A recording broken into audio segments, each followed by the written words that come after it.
Let's run through just with a few words on the concept of sexual addiction. I would like to emphasize some of the main characteristics which are pretty much the same as for any addiction.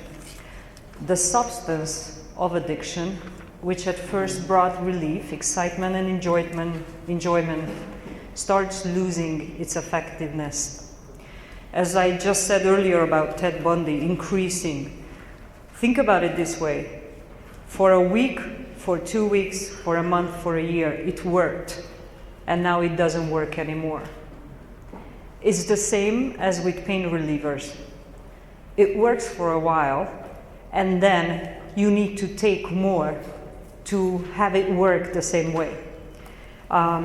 Sexual addictions work the same way. This is it, increasing amount is needed to have the effectiveness. And one of the things I noticed that after a while, my clients will say they know that it's supposed to be working. It is working in some way to have a relief from whatever they are choosing addiction for, but they are angry with themselves and with their addiction. It is a very interesting relationship by them. It was first love, now it's hate. Sexual addiction is a compulsive obsession with sexual behaviors that interferes with normal living. Sex addicts may prioritize sex over family, friends, or work. I had clients who were up all night with pornography and masturbation, all night, and went to work without sleeping. I had clients who have done this for 3 days in a row. And it's not atypical. They prioritize sex over everything that is life. And they do have withdrawal systems. After a while, they almost produce physical symptoms. They get very agitated. Some of them tell me they sweat. They get very fluctuating in their moods. They just cannot focus on anything else but when can I get my next load of whatever my sexual addiction is. Why do they seek help? They come to me many times with depression, and they do not admit, when they come with depression, they will not admit right away that they have any form of sexual addiction. They just have a very low mood. Many times it's diagnosable, DSM, diagnosable depression. They often come with relationship problems. Either at work, I had pastors who have been kicked out from their church because of sexual addiction. They had a relationship problem with their church.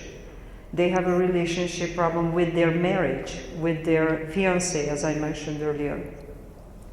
And sometimes when they come with sexual problems, their main problem is, I don't enjoy women anymore. And since we always talk about men, let me mention it that women too can have sexual addictions. I like to turn it around before taking it 100%, it's a man's problem. I have had 18, 19-year-old girls in my office who would come to me and say, I am immune to any sexual touch. Immune. I meet with my colleagues of sex therapists of Hungary once a month. And they all had, I am the only Christian, they all say that they notice the same things. That women become, at a very early age, before 20, they become immune to any intimate sexual touch. Just think about their marriages. Will there be marriages? Will there be intimacy? Will there be a marriage bed with a woman like that? It was heartbreaking for me to hear a couple of years ago a comment from a colleague who said she read an article that said anything, a Hungarian woman, a young Hungarian girl, will do anything for a nice date during the weekend. There are businessmen traveling around Hungary, coming in for the weekend, telling their wives and their families that they have a business trip to do. It's a sexual trip. And young girls are open and free for that. For you to understand what I'm talking about, last year, one of the elementary schools in Hungary, in Budapest, Hungary, called me up and said, we would like to have you over to give us a lecture. I said, okay, sure, I do lectures. What would you like me to talk on? Well, we would like you to give a 30-minute presentation to the entire school about oral sex. Ooh, what? 30 minutes to the entire school meaning from grade 1 to 8 about oral sex. And I said, what, the gym will be filled with 6 to 14-year-old kids and I have 30 minutes to say what? And they said, well, there is a problem in our school. 4th graders are afraid to go to the upper grades. In Hungary, upper grade starts at grade 5. And 4th graders are panicking and having anxious symptoms, anxiety symptoms, because there is an unwritten rule among the children that from grade 5 you have to have oral sex with an upper grader. This is 10 years old. That's reality. This is our age. This is our time. These children, by the time they get to 18, they are immune to sexual touch. And they haven't even had an intimate relationship yet. I really think we have a great call. Actually, to tell you the truth, I never wanted to be a sex therapist, and I hate when anybody refers to me as a sex therapist. I just do it as an extra payment for my work. But we have to deal with it. It's not something that we can ignore and say, I'm uncomfortable with it. For me, it started out a joke. It was really just a joke that I am a sex therapist. I got stuck in my own joke. They also come to see me because it's a request of a marriage partner or a fiancé, as I mentioned, or a possible new relationship that would worth the investment. It is a very high motivator. And I would like you to notice what I wrote up here. It is a myth that people with sexual addiction problems are not wanting fulfilling and lasting relationships. Most of them are craving for a fulfilling and lasting relationship.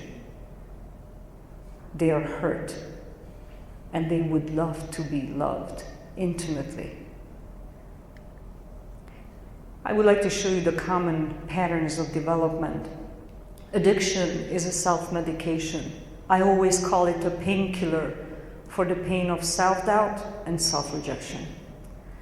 The anxiety, which I often declare to my clients that anxiety is a synonym for guilt and existential insecurity. It was good yesterday to hear the comment, we all feel guilty, because we are.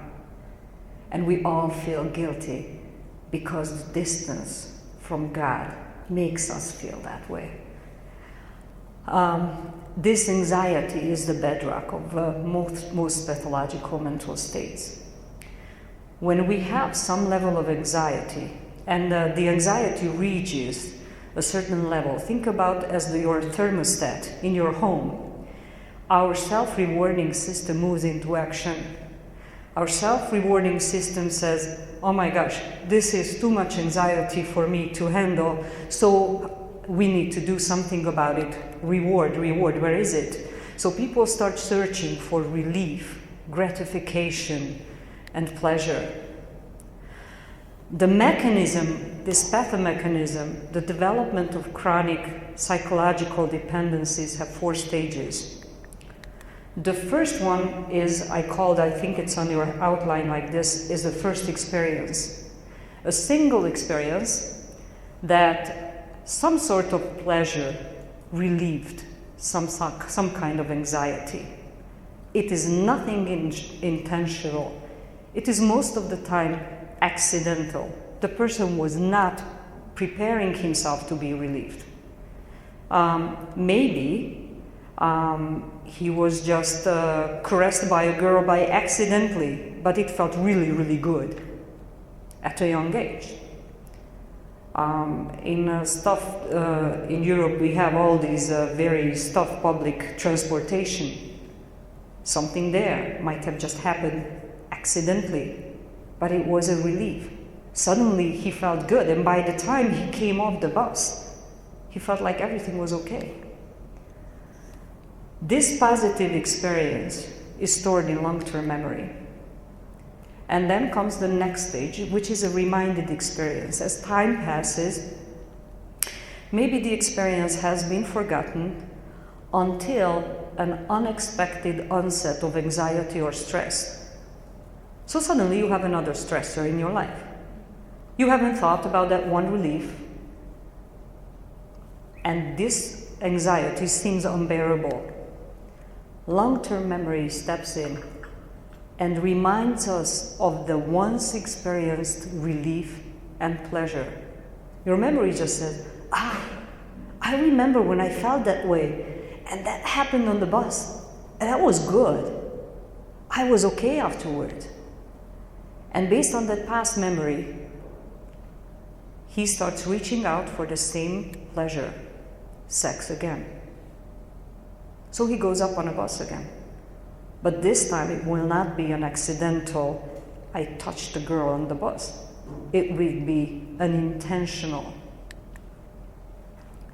And this repeated experience, there is a repeated experience of relief and pleasure. Now, conscious use of relief, that's the third stage. Time passes. Now weaker anxieties come. Weaker anxieties appear. Memory of the relief of the substance or the sex in the past comes back. I remember that my great anxieties were helped. So he does not make any effort like he would have done it before for the weaker anxiety. So he reaches instead of for the substance again. Now it's a smaller anxiety, a smaller problem, which he could have handled before, but he chooses not to this time. And I want you to know this because here it becomes a choice. We often talk about addiction and they try to convince us that no, it's not a choice. It is a choice. Stage 3. By now, it's an obvious choice. Even before the previous one was already a choice, a decision. You had the choice to go and resolve your problem with a weaker anxiety that you could resolve before. And you had the choice of saying, I'm going to take an easy way out. And he chooses, or she chooses, to take an easy way out. And it becomes a habitual use. Now the use of substance or sex for relief and anxiety becomes a habit. Thus he has conditioned himself to this form of anxiety relief, and chronic dependency has developed.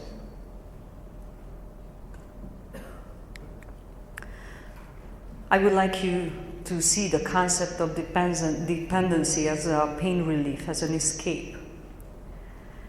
We have wounds and bruises.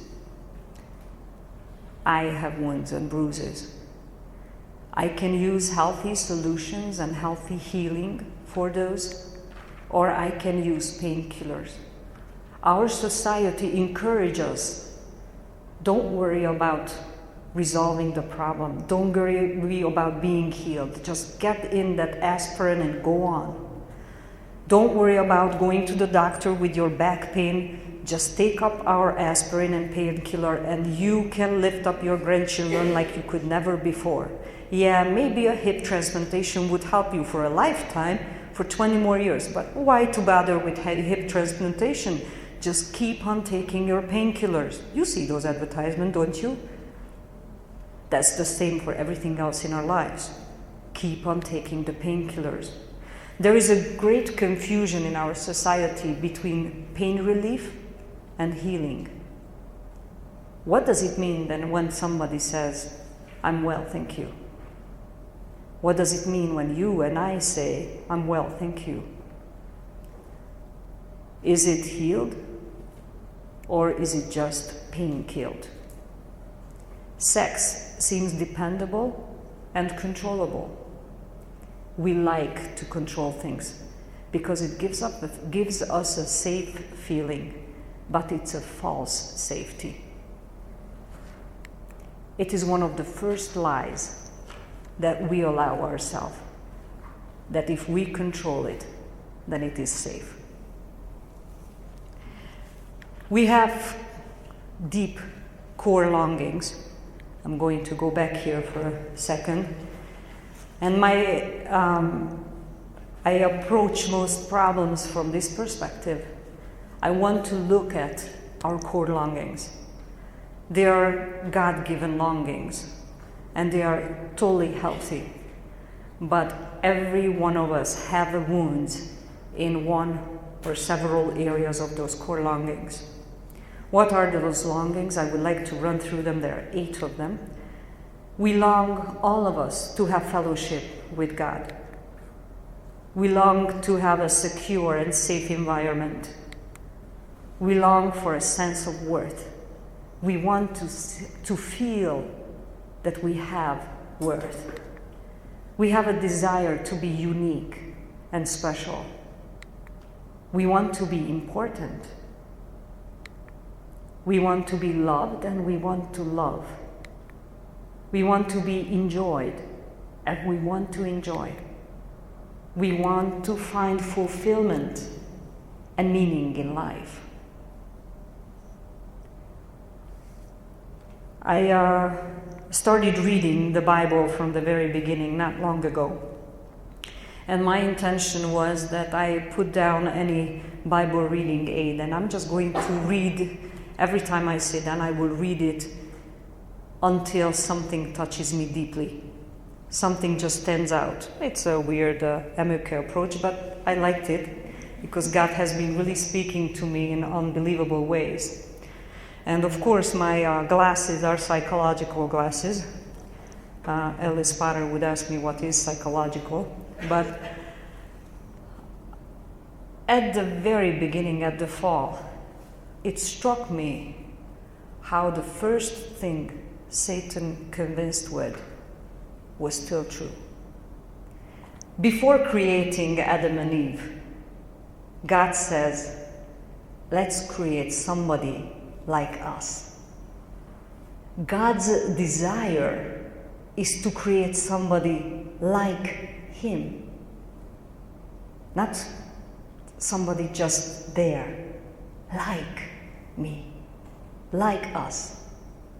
And at the fall, Satan says, he doesn't want you to eat from that tree because he doesn't want you to become like him. So the first place where God is placed, the first place where Satan attacks us is our identity.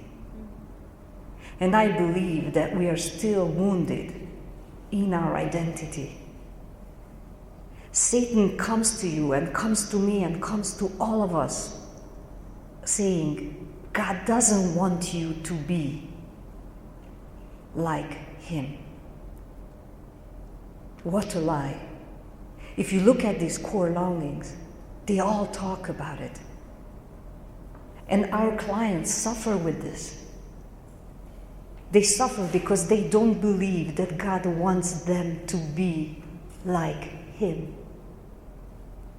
And isn't his greatest desire from creation till salvation, till the end of times, to be like him?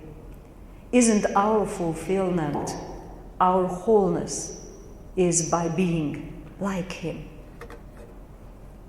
I really think we need to understand that deeply in order to be able to go out and reach out and heal, be a part of the healing.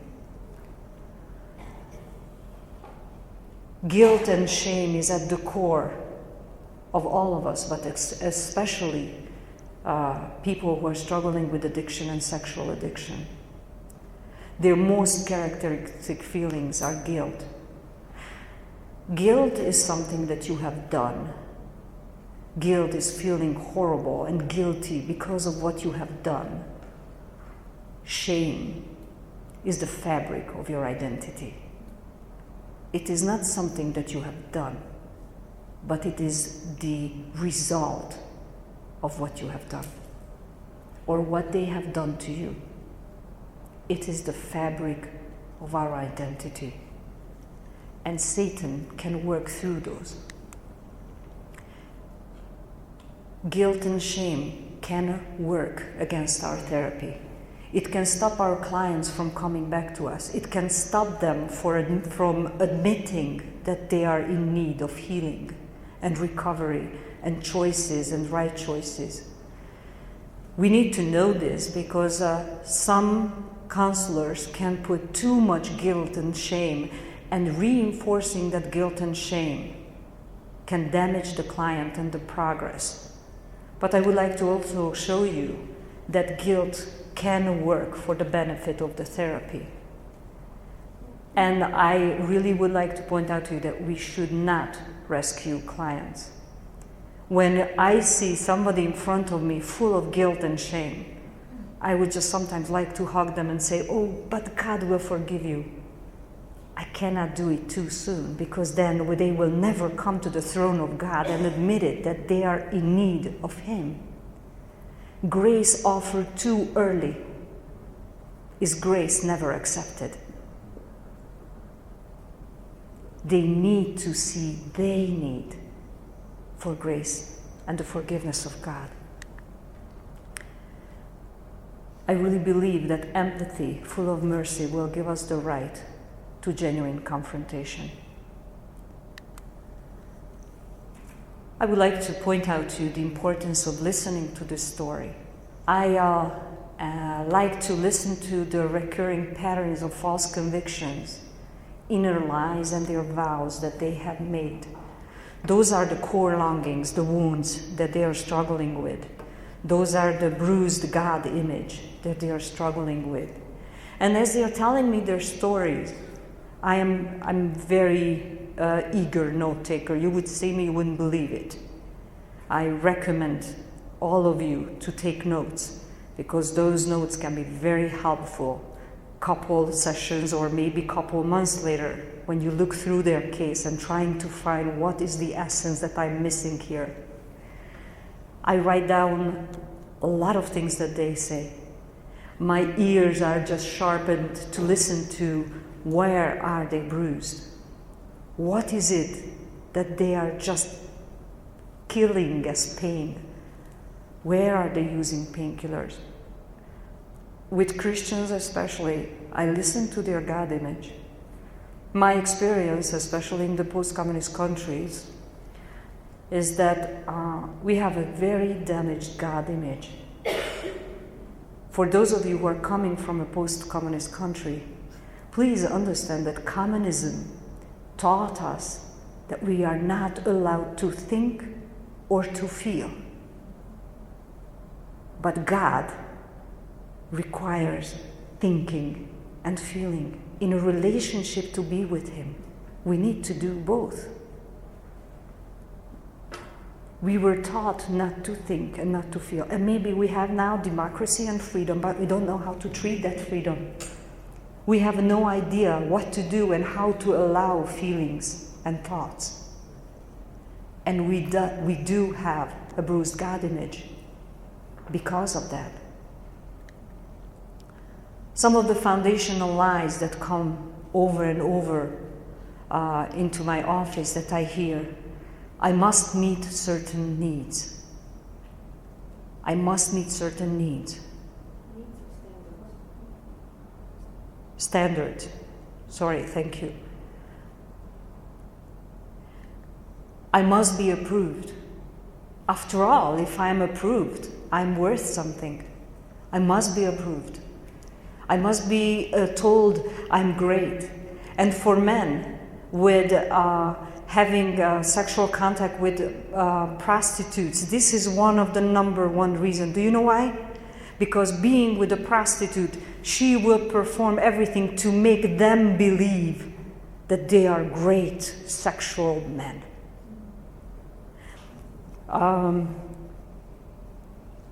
I have sat in a session with my sex therapist clients where they invited a professional prostitute who actually was running her own business with other prostitutes.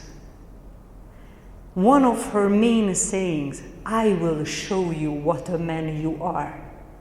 That was her slogan. I will show you what a man you are. For money and for your soul. Because I must be approved. That's their conviction. Many of the secular sex therapists asked for her phone number. And they said, okay, we have men regularly visiting us who have erectile problems, disorders. So maybe we can just give them your number and send them to you. The professional world's solution. I'm not telling you second-hand, I'm telling you first-hand. I sat there on the chairs next to them. And our sons and husbands and fiancés and boyfriends and fathers are living in a world like this. When sex therapists will say, here is a number of prostitute, call her. She will show you what a real man you are. And if he is wounded, it's his worth. He will need the approval.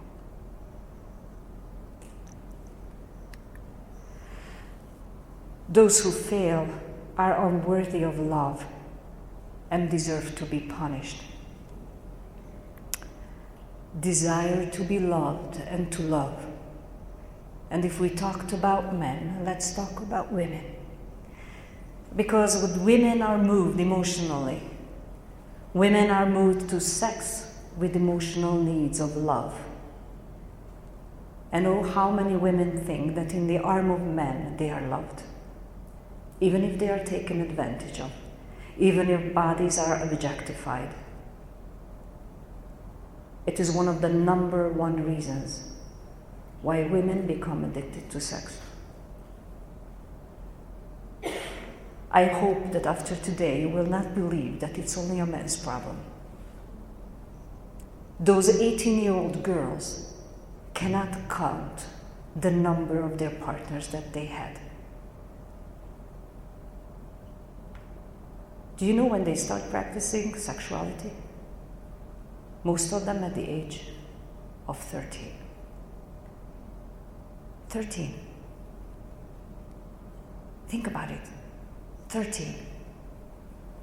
By 18, they cannot count how many partners they had because they were craving to be loved. And by then, their bodies developed an immunity to feelings of intimate touch. They believe that I am what I am and I cannot change and I am hopeless. And if we believe this, what will set us free? Isn't it great that we know that where my capabilities end, that's where God's possibilities open. That's the first step to miracles. I always tell my clients this. Oh, how wonderful. You mean you cannot do more, just 60%? That's great. God has 40% of chances. I actually say the same thing to people with depression and with all sorts of problems. I don't care what the diagnosis is, because therapy and treatments and theories and techniques and human effort is only limited to a point. But there is God who can step in and carry the healing to its wholeness. So when they say that to you, just tell them, that's all right. How about you try your best? And God will bring it to its fullness. The first phase of recovery is their story. This is how I go with them. So I'm just going to go through the process. I try to keep up with the time, but I think I'm going to be okay. I listened to the story. One of you said it earlier here. Yes. What is your story? Tell me about it. There have been studies done that say that 80%, 75 to 80% of our clients would not need counseling if somebody would listen to their story.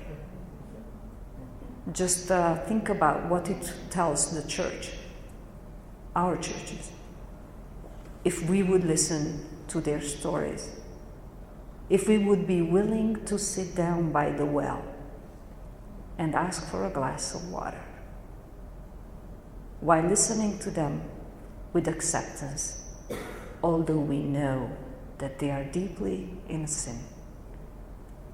Can we sit down like that?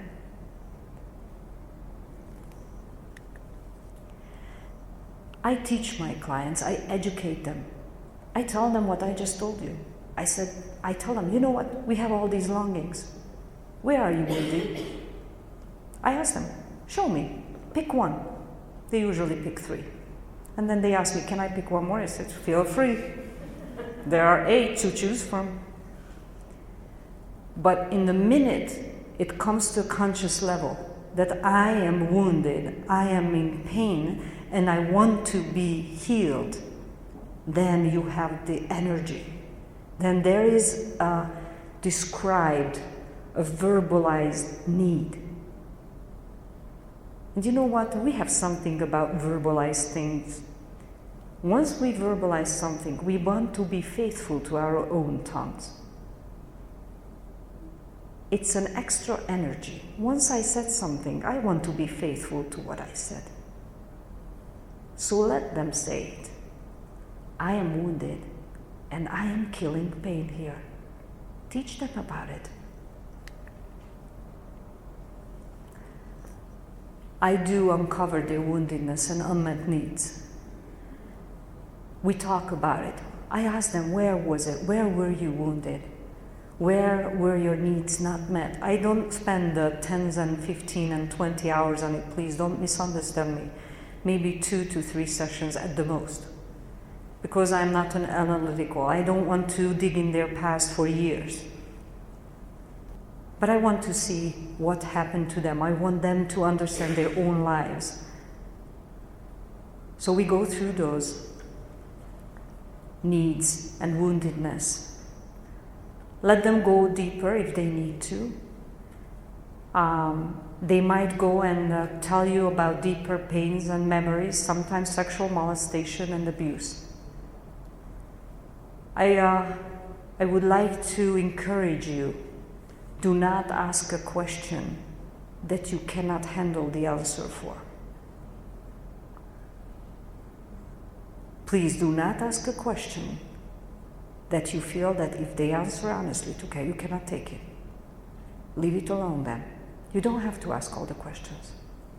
Let them go as they want to go. I think one of the main greatest mistakes I have done is hurrying them.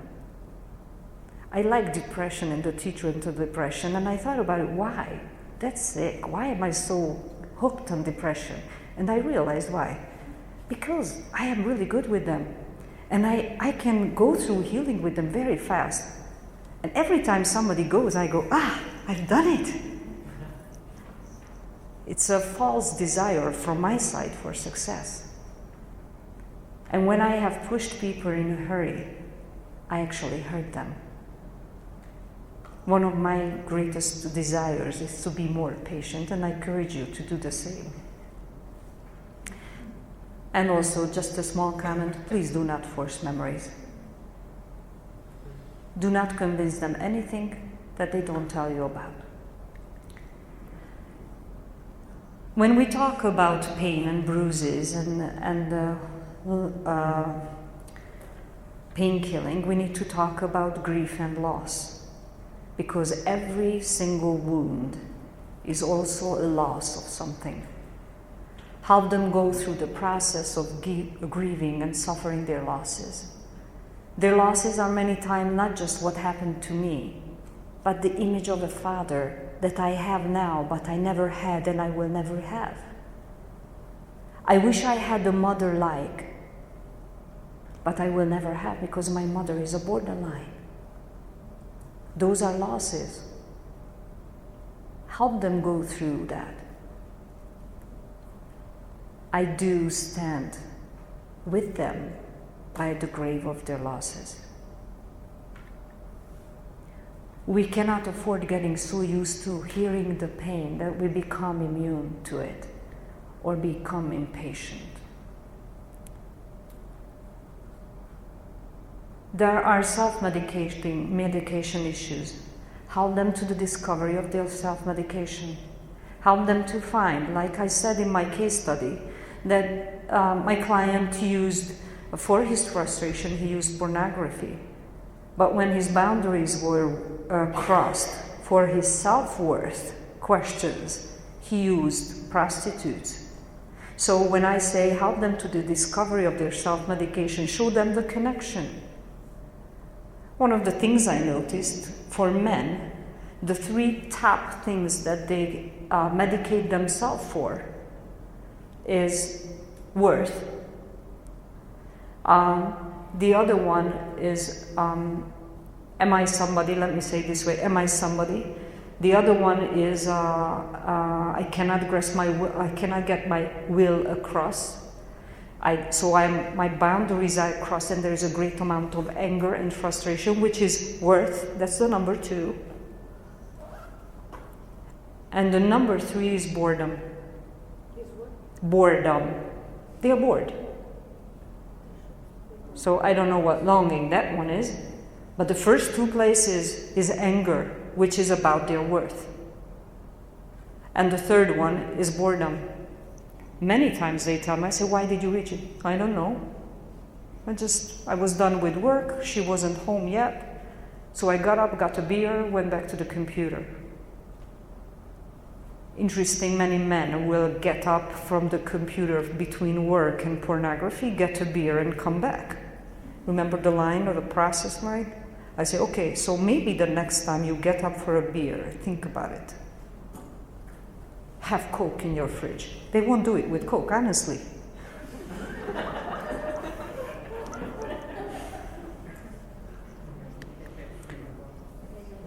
you had experience? I worked 8 years in a high school, and one of the biggest problems was boredom. I worked in high school, and among teenagers, boys, the biggest problem was boredom, and that's when they start doing with gambling, pornography. So do you have any information? When does that start, that boredom that they're trying to fill with something that is unacceptable? Or I have 5 children, as you probably saw it on the screen. I'm proud to say that most of them are angry at Facebook. Because they say, especially my youngest one, he always calls it the stupid Facebook. Because kids don't go out to play soccer. Girls do not have hobbies. Boys do not have hobbies.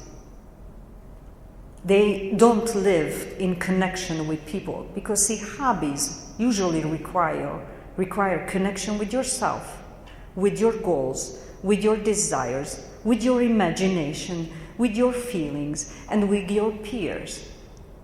Now we live in a society when we don't have that. This is like a jumping rope here. We live in a society when kids don't go out, when they don't have hobbies, and adults either. I ask my clients, could you tell me about your hobby? They look at me, hobby? What is it? Could you spell it? I ask them, what do you spend your time with? Sometimes I make them write down the things that they like to do. They cannot pass 3. Number 1 is eating, drinking. Number 3, drinking is number 2. And number 3 is, I like to read. Oh, great. Where? What books have you read? Well, I just surf on the internet. That's very intellectual, thank you. I really think it's highly connected to that, boredom. We don't use our imagination. Ever since I had my kids, I always searched for the little things that they like. And in the minute I noticed that my son likes playing with yo-yo, I started buying him yo-yos and watching videos of yo-yos, how to do tricks and how to learn tricks. You know, yo-yo. Yeah. Then my son decided that he wants to learn beatboxing. Punishment for a mother, honestly, but I went along. So we went on YouTube and I helped him 5 beatboxing lessons. You know, when you make those funny sounds with your lips, now when you hear it from morning to night, from the shower to the table, believe me, that's when you wish it was some silent percussion instrument. When I noticed my girls like to draw, I got them to drawing. I signed them up for drawing classes.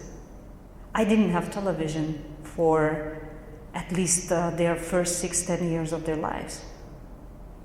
Every weekend I would sit down with them and we would make a new house decoration on our doors. I'm totally invested in them.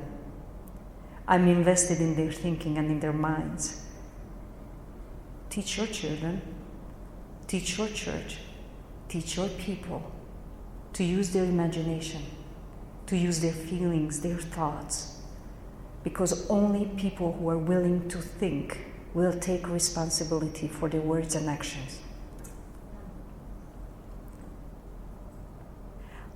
My father was a psychiatrist and a neurologist, and I was a political refugee to America from 1982. And he told me that during not much after the Hungarian Revolution in 1956, he was at a psychiatric conference, national conference. All the psychiatrists of Hungary had to go in. And the head of the health department stood up and said to them, "Gentlemen, make sure you do heal the person, but make sure you don't help them develop personality. Do not treat identity." That was the Hungarian goal. Treat just the disorder, but do not treat the person. It was given out in law. Isn't it given out in law now? It's just an unwritten law. Yeah, people reach to sexuality because it's a very high up feeling. Help them embrace the truth once they discover their self-medication and their woundedness. Bring them to a rational healing of their self-portray and false conviction. Never play make-believe with them, because only the truth can set them free of their lies and wounds.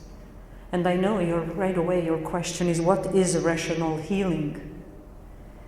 I like to take the convictions that they have, the sentence that they said. For example, I'm really not worth anything, Emoke. That's the only place I'm worth something, in bed with a prostitute. Then I will say, okay, maybe you're right. Let's see if you can prove it to me. How about at work? Are you worth nothing? Well, I'm a chief executive. Doesn't sound like a nothing. How about in your family? Well, I'm taking care of my wife and my children.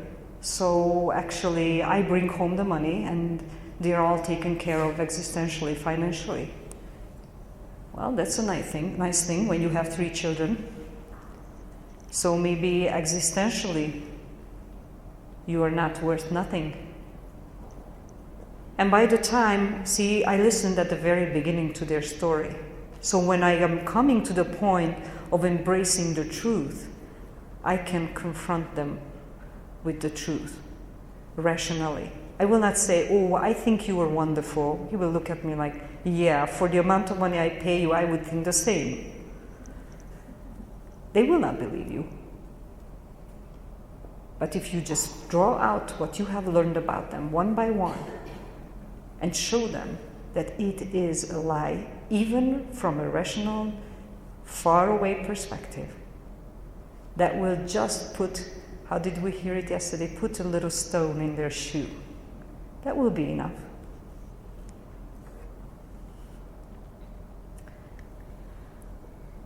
I would like you to notice that throughout all this, we have hardly talked about sexual addiction in terms of talking about with the client about the addiction. I have not really discussed what you do, how you do.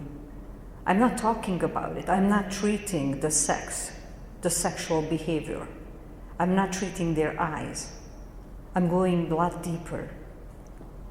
Because we do not treat sexual addiction as the core issue. Because it isn't. It is not the core issue. Support and stand by them. Encourage them and help them dust off the dirt when they fall. And encourage them to go on and make them believe that they can run, not just stumble.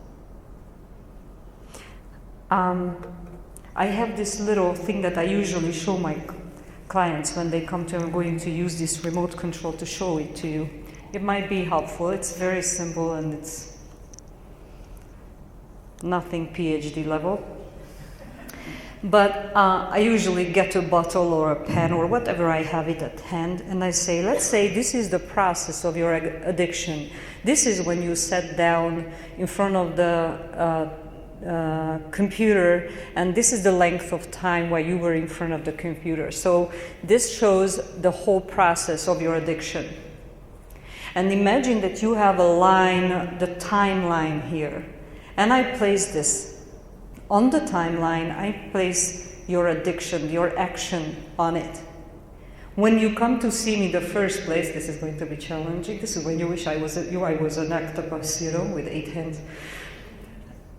When I put this, when you come to see me the first time, you come here and you say, Emoke, I have done this. Could you help me? As the process goes on, they will come and say, Emoke, I just finished doing this. You come right after. As the healing grows and goes on, they will say, in the middle, in the process, in front of sitting the computer, they will say, oh, I am doing it. Then they will say, oh my gosh, I almost did it. Later on they will say, I could really do it. And later on they will say, I know I could do it, but I choose not to. And seeing this process of healing, you come here when you say, I've done it, I just did it, I am in it, I am just starting doing it, I could do it. You go through this with them and show them that it is a process. You encourage them. Because they start believing in it that, yeah, there are possibilities. Because they discovered in themselves that in many situations, with many temptations, we are the same way. It is a process. And they need to understand this. Encourage them. And tell them, yeah, you will fall. You will come to me when you just did it. You will come to me when you say, I started doing it. Stand up. Dust off your knees and start walking again.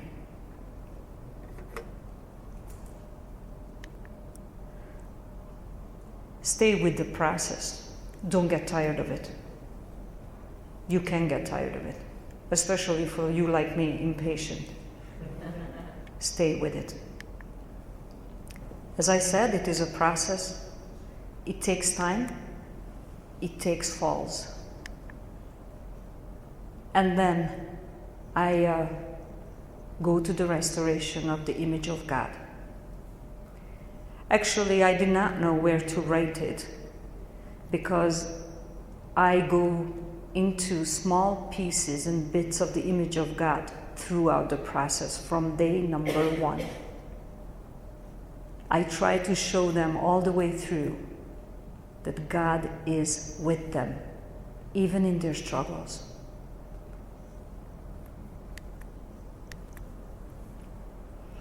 Anxiety has such a powerful stronghold in the addicted person's lives that it cannot be fully resolved by techniques. They need greater spiritual absolving. My father once mentioned he was, for a long time, he was working in Romania, in Cluj, at the university, and he said one day a man came to him and said to him that I would like you to help me and tell me that God is forgiving me. And my father said, why? Well, I sat in prison for I don't know how many years because I killed somebody. And my father looked at him and said, well, you don't have to worry about anything. You already set your share in prison. And he looked back at him and said, no, I need more. I need to hear that God has forgiven me.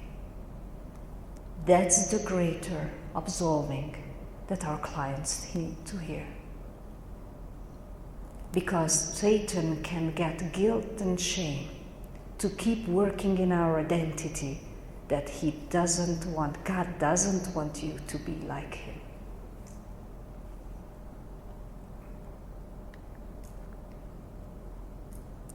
I believe that the most powerful weapons to defeat lies are new convictions of the soul of a loving God who reaches out to them. You know, addicted people don't believe that. They are convinced that they're worth nothing, especially not the love of God. We cannot blindfold ourselves and deny the hunger of people for more than logical and rational solutions. People are searching for the transcendental truth. So many times when I am with people and I'm doing lectures, and after I talk with people, I hear in my heart over and over and over again the verse that says, and the people of the world are craving for the appearance of the children of God. I am convinced that the world is craving the appearance of the children of God. I believe that that's why even atheists come to see me. And they tell me, I ask them, why do you come to me? They said, oh, I listened to some of your lectures on that. And you know what? You're not going to tell me gray areas. Your faith is too strong to lie to me. People are craving our appearance. Just bear in mind. People are in a spiritual vacuum. Nobody's telling them the truth. Nobody's telling them what is right and what is wrong. Nobody talks about, I wanted to say too fast and I suddenly skipped my English. Következmények. Consequences, thank you. That's it for your English. Good thing that there are Hungarians here. Nobody talks about consequences. They always talk about the moment of relief of pain. How about afterwards? What will happen then?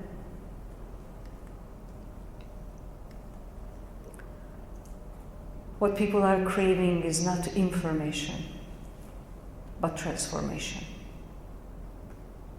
And I think we are the agent of this transformation. They need the transformation of I'm a new creation of infinite worth. That's a transforming truth to those who are living in lies. I am deeply loved by the Father who gave his only Son for me. For me. I am completely forgiven. That's the only freedom for guilt and shame. Tell me if you know of any technique in psychology that can relieve you for guilt and shame. I will be very curious to see that one. Yet all admit that we are struggling with guilt. Ever since Freud, we've been talking about guilt. But among all the psychological and counseling techniques, just tell me which one will relieve you from guilt. Nothing but knowing that I am completely forgiven. Leaving it at the foot of the cross. That's the root of freedom. And I am fully pleasing. As you read it in Isaiah, when God says, I delight in you. I had it on my desk in my Bible. I kept my father's Bible on my desk in my office, and I have this line underlined.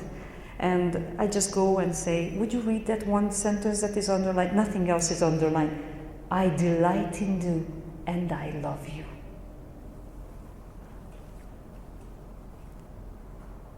Show me a God that will delight in you. Nobody else but the living God. I am totally accepted by God. I need no approval. I am free of approval. I am accepted. Do you see how they answer to the wounded core longings? That is full healing. And I am absolutely complete in Christ. That's a beautiful answer to shame. Because shame says, you're not complete. You are not enough. As a matter of fact, many times they say, my clients will tell me, I feel guilty just for taking a breath of air. Yeah, they feel guilty for breathing. After all, I'm taking oxygen from everybody else. I am complete in Christ.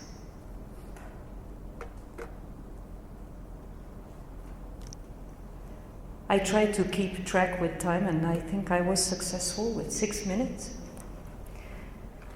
And I hope that you could take something from these thoughts that can be practical to you. And my prayer for you is that you never stop being honest with yourself in front of Christ. Because I believe that if I am face to face with God and I allow Him to look into my eyes, then His healing, His Holy Spirit can work through me.